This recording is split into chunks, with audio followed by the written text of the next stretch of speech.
अस्सलाम वालेकुम स्टूडेंट्स, कैसे हैं आप। उम्मीद करता हूँ सब खैर खैरियत से होंगे। आज का लेक्चर है हमारा एक्सरसाइज नंबर 4.2 पे।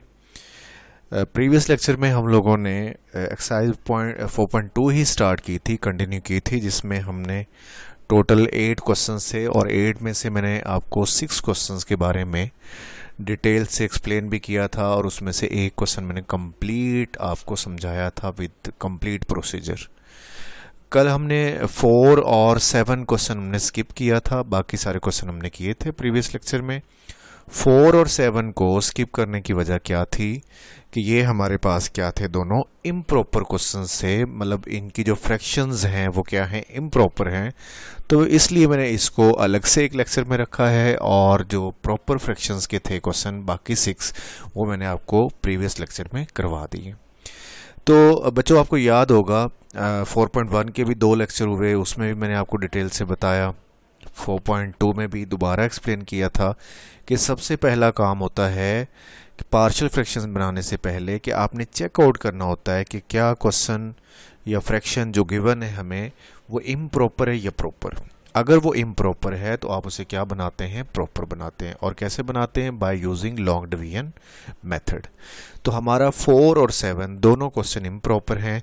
इन दोनों में से एक मैंने सेलेक्ट किया है जिसको मैं कंप्लीट आपको इंशाल्लाह पूरा A to Z उसके सारे स्टेप्स एंड प्रोसीजर सारा करवाऊंगा और एक आपका क्या होगा, होमवर्क होगा। क्वेश्चन नंबर 4 मैंने यहाँ पे सिलेक्ट किया हुआ है। ये एज अ लॉन्ग क्वेश्चन 1-2 दफ़ा बोर्ड में आ भी चुका हुआ है। तो ये पूरी एक्सरसाइज वैसे लॉन्ग के लिए इंपॉर्टेंट है, इसमें से शॉर्ट क्वेश्चन आने के चांसेस बहुत ज़्यादा कम है क्योंकि ये सारे क्वेश्चन काफ़ी लेंथी हैं, तो इनको शॉर्ट में तो बिल्कुल नहीं दिया जा सकता, लॉन्ग में ही इनके आने के चांसेस होते हैं। तो क्वेश्चन नंबर 4 हमारा आज का जो हमने कंप्लीट इसको डिस्कस करना है वो 4 है। 4 के अगर हम बात करें डिग्री की, तो ऊपर देखिए x4+1 और नीचे आ रहा है x square into x square -1। उसको मैंने थोड़ा सा ना सिंप्लीफाई कर लिया, नीचे दोनों फैक्टर्स को आपस में मल्टीप्लाई किया तो देखिए क्या बन गया, x4+1 और नीचे बन गया x³ - एक्स स्क्वायर। मीन्स के जो डिग्री की बात अगर हम करें कि ऊपर डिग्री ज़्यादा है नीचे कम है, तो इस सूरत में हम फ्रैक्शन को क्या बोलते हैं, इम्प्रॉपर फ्रैक्शन। तो बच्चों जब भी इम्प्रॉपर फ्रैक्शन आती है तो हम उसे पहले क्या करते हैं, डिवाइड करते हैं, ताकि वो जो इम्प्रॉपर फ्रैक्शन है वो प्रॉपर फ्रैक्शन में क्या हो जाए, कन्वर्ट हो जाए। तो यहाँ पे भी हम सेम वही काम करेंगे कि हम इस फ्रैक्शन को जो ये मैंने सिंप्लीफाई करके लिखी इसे मैं क्या करूँगा, डिवाइड करूँगा ताकि हम इसे क्या बना लें, प्रॉपर बना लें। ठीक है। और कैसे बनाते हैं हम, लॉन्ग डिवीजन से बनाते हैं। तो अगले स्टेप में या अगले हम जो प्रोसेस करना है वो हमने क्या करना है कि इस इम्प्रॉपर फ्रैक्शन को हमने पहले क्या बनाना है, प्रॉपर बनाना है। ठीक है। ऊपर वाली अमाउंट अंदर रखेंगे और जो नीचे अमाउंट थी वो आप बाहर रखेंगे।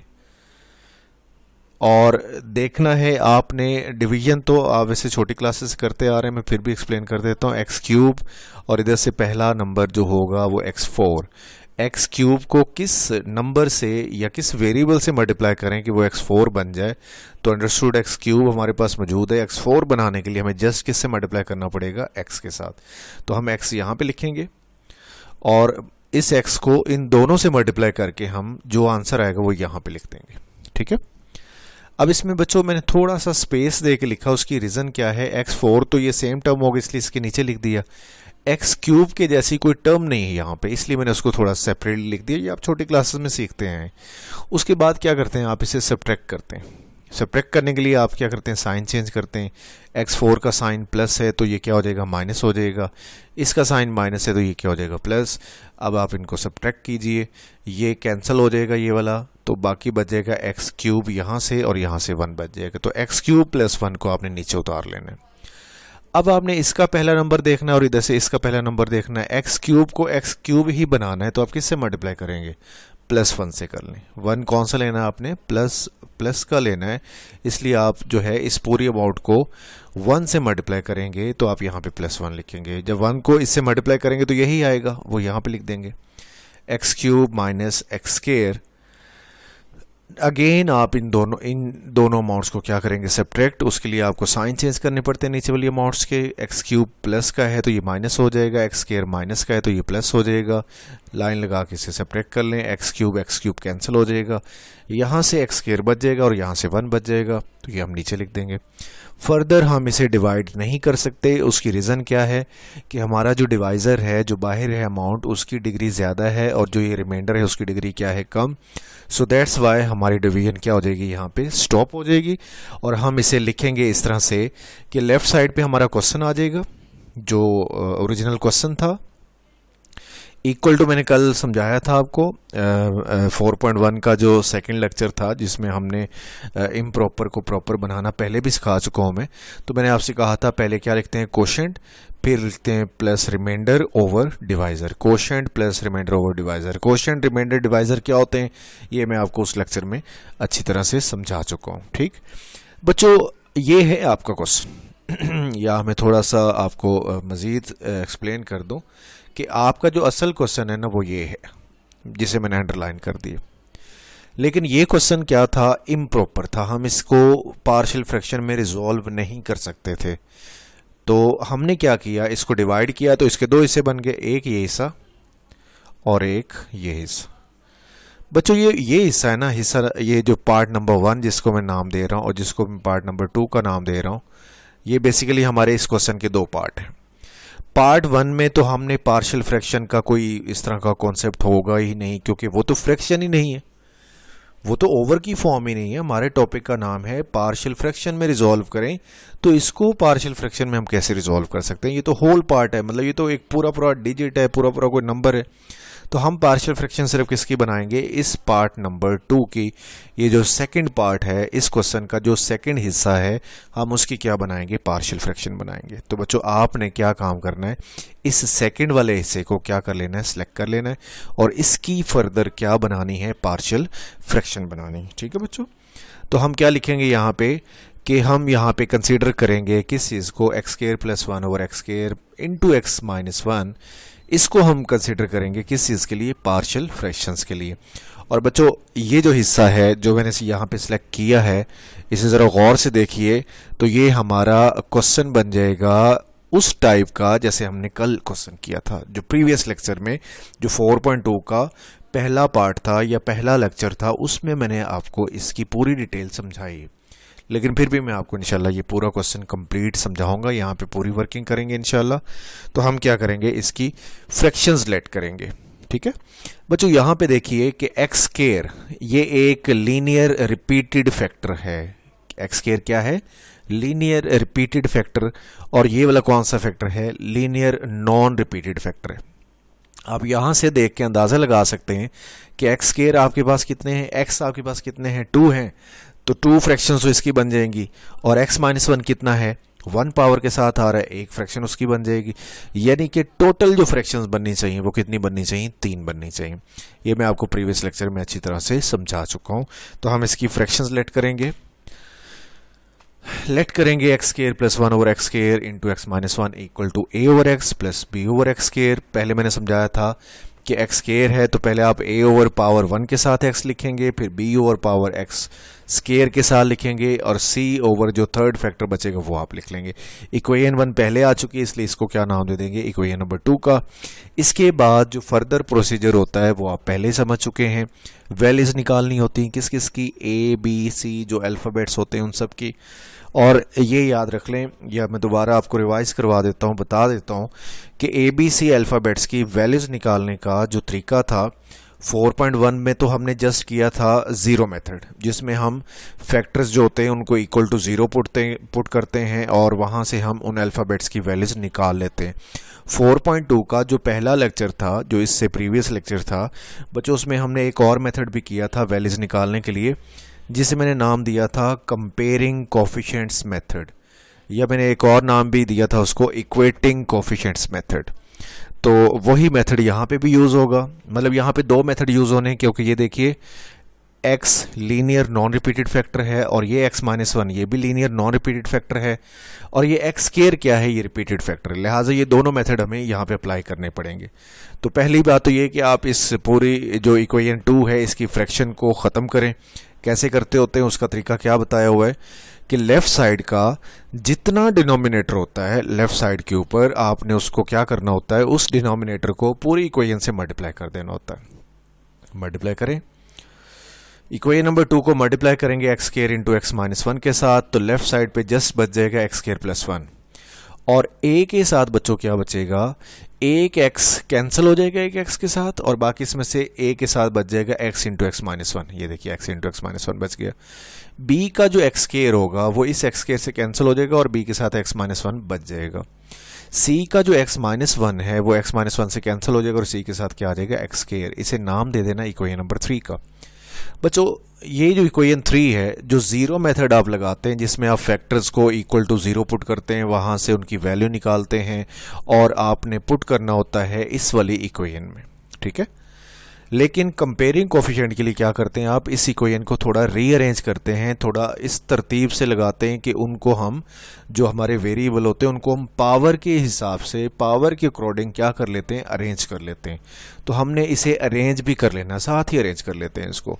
तो आप इस इक्वेशन को फर्दर अरेंज कर लें। कैसे अरेंज करेंगे, ए एक्स अंदर मल्टीप्लाई हो जाएगा, ए एक्स स्क्वायर माइनस ए एक्स आ जाएगा, बी अंदर मल्टीप्लाई हो जाएगा, बी एक्स माइनस बी आ जाएगा, और सी एक्स स्क्वायर वैसे आ जाएगा।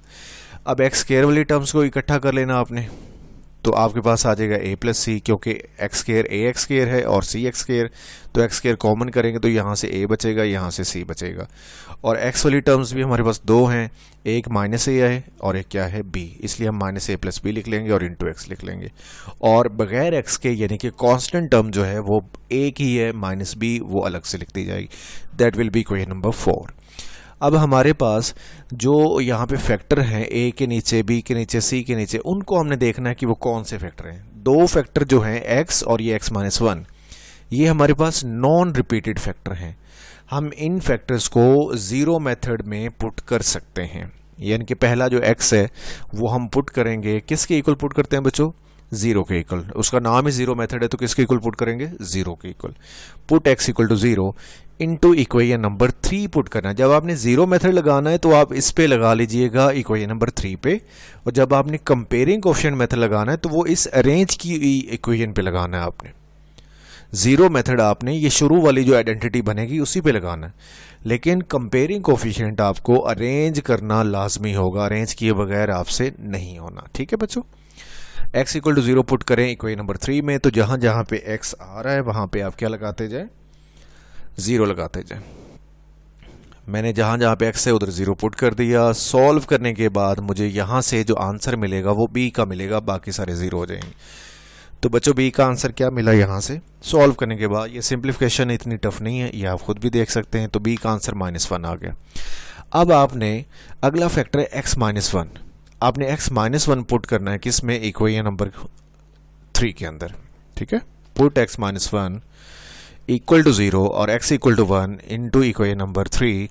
जिस तरह आपने 0 पुट किया था इस तरह 1 पुट कर दें, सिंप्लीफाई करें, और आपको यहाँ से जो आंसर मिलेगा वो किसका मिलेगा, c का मिलेगा। सिंप्लीफाई करने के बाद c इक्वल टू कितना आ गया, 2। अब बच्चों मैंने आपको कंपेयरिंग कोफिशिएंट के लिए कौन सी इक्वेशन कही थी, इक्वेशन नंबर 4, जिसको हमने अरेंज करके रखा हुआ है, उसको आपने कंपेयरिंग कोफिशिएंट्स के लिए यूज़ करना है। तो यहाँ पे अब आप लिखेंगे comparing coefficients of x square, x and constants. बच्चों ये हर दफ़ा आपने यही लाइन नहीं लिखनी है, x square, x and constant, वो डिपेंड करता है आपकी पावर्स के ऊपर। अब सबसे बड़ी पावर एक्स स्क्वायर वाली थी, इसलिए मैंने एक्स स्क्वायर से लिखना शुरू किया। लेट सपोज मेरे पास एक्स क्यूब भी होता, x4 भी होता, तो मैं वहाँ से लिखना शुरू करता। मैं लिखता comparing coefficients of x4, x cube, x square, x and constant. Means कि जहाँ से आपकी पावर शुरू हो रही है आपने कंपेयरिंग वहीं से स्टार्ट करनी, ठीक है। तो कंपेयरिंग करते हुए वो मैंने आपको समझा दिया था कि आपने लेफ्ट साइड पे और राइट साइड पे जो एक्स स्क्वायर का कोफिशिएंट होगा उनको इक्वल कर देना है। बच्चों लेफ्ट साइड पे आप इक्वेशन नंबर 4 को देखिएगा कि वहाँ पे क्या आ रहा है, एक्स स्क्वायर के साथ 1 आ रहा है, और जो राइट साइड है वहाँ पे एक्स स्क्वायर के साथ क्या आ रहा है, a प्लस सी आ रहा है, इसलिए a plus C equal to क्या लिख देंगे, 1। उसके बाद जो x का कोफिशिएंट है वो है राइट साइड पे -a प्लस बी, और लेफ्ट साइड पे x का कोफिशिएंट नहीं है, इसलिए हमने उसको 0 सपोज कर लिया, 0 पुट कर दिया। इसी तरह कांस्टेंट की बात करते हैं, वो -b है, और लेफ्ट साइड पे जो कांस्टेंट है वो 1 है। हमारी जो वैल्यू पेंडिंग है वो ए की वैल्यू पेंडिंग है। हमने बी और सी निकाल के रखा हुआ है, जस्ट हमें ए चाहिए, तो हम ए इन तीनों में से किसी में से भी निकाल सकते हैं। सॉरी, ये सेवन्थ वाली में से तो नहीं मिलेगा, 5 और 6 दोनों में से आप ए निकाल सकते हैं, जैसे आपका दिल करे। मैंने क्या किया यहाँ पे कि 5 वाली इक्वेशन में सी की जगह सी की वैल्यू पुट करके मैंने ए निकाल लिया है। तो मैं यहाँ लिखूंगा put C equal to 2 into equation number 5। तो मैं 5 में सी की जगह 2 लिख दूंगा। अगले स्टेप में ये 2 वहाँ जाके माइनस होगा, तो ए का आंसर क्या मिलेगा मुझे? -1 मिलेगा। ए आ गया, बी आ गया, सी आ गया। जब ये आ जाते हैं तो आपने वो वाली इक्वेशन जिसमें आपने पार्शियल फ्रैक्शंस लेट की होती है उसमें आपने ए बी सी की वैल्यूज पुट कर देनी है। आप लिखेंगे putting values of A B and C into equation number 2। ये आपने जो पार्शियल फ्रैक्शंस जो बनाई थी वो इक्वेशन नंबर 2 में बनाई थी, तो आप इक्वेशन नंबर 2 में जाके ये वैल्यूज पुट कर देंगे। वैल्यूज पुट करें तो आपके पास क्या आ जाएगा? X square plus 1 over x square into x minus 1 equal to -1 over x, -1 over x square. बच्चों दरमियान में आपको पता याद होगा कि साइन हमेशा प्लस के रखे जाते हैं, लेकिन माइनस का साइन तभी आता है दरमियान में जब आपकी वैल्यू माइनस में हो। तो हमारे पास ए भी माइनस का था इसलिए मैंने माइनस लगा दिया यहाँ पे, हमारे पास बी भी माइनस का था तो वो माइनस आप यहाँ लिखेंगे तो फिर यहाँ पे आपको प्लस लिखना पड़ेगा। लेकिन अगर आप चाह रहे हैं कि ये 1 के साथ में कोई साइन ना लगाऊं तो वो जो माइनस होगा वो आपने शुरू में लगा देना है, ठीक है। आपका सी पॉजिटिव था इसलिए मैंने यहाँ पे पॉजिटिव ही लिखा। और बच्चों ये आपका कंप्लीट क्वेश्चन नहीं है, ये आपके क्वेश्चन का जो आपने 2 पार्ट्स में उसको डिवाइड करके जब सॉल्व करके लिखा था 2 हिस्सों में, तो पहला हिस्सा मैंने कहा था कि उसकी पार्शियल फ्रैक्शन नहीं होनी, दूसरा हिस्सा जो था उसकी हमने क्या कर ली? पार्शियल फ्रैक्शन कर ली, ठीक है। तो हमने अपने आंसर को, अपने क्वेश्चन को जब कंप्लीट आंसर उसका लिखना है, ओवरऑल आंसर, फाइनल आंसर जब लिखना है तो उसका किस तरह आंसर लिखना है? हम लिखेंगे अपना असल क्वेश्चन, ये रहा आपका असल क्वेश्चन, और इक्वल टू लिखेंगे, पहले जो आएगा जो क्वोशिएंट आया था आपके पास वो लिखेंगे, और क्वोशिएंट के बाद जो आपकी पार्शियल फ्रैक्शन वाला हिस्सा था जिसकी आपने पार्शियल फ्रैक्शन की है उसका आंसर आपने क्वोशिएंट के बाद जो अमाउंट लिखी वहां पे पुट कर देना। ये वाला आंसर आपका क्या होगा? फाइनल आंसर होगा, और ये आपकी क्या होगी? इस फ्रैक्शन की पार्शियल फ्रैक्शंस, ये आपकी क्या होंगी? पार्शियल फ्रैक्शंस होंगी इस वाली फ्रैक्शन की। और यही हमारा आज का क्या है?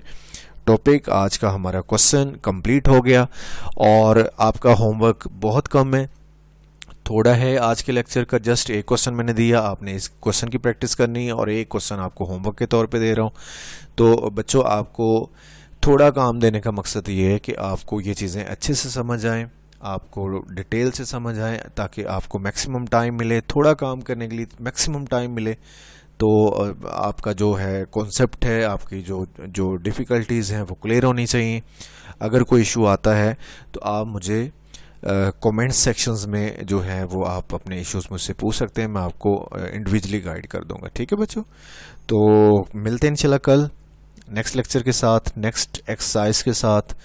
तब तक के लिए अल्लाह हाफिज़, अपना ख्याल रखिएगा।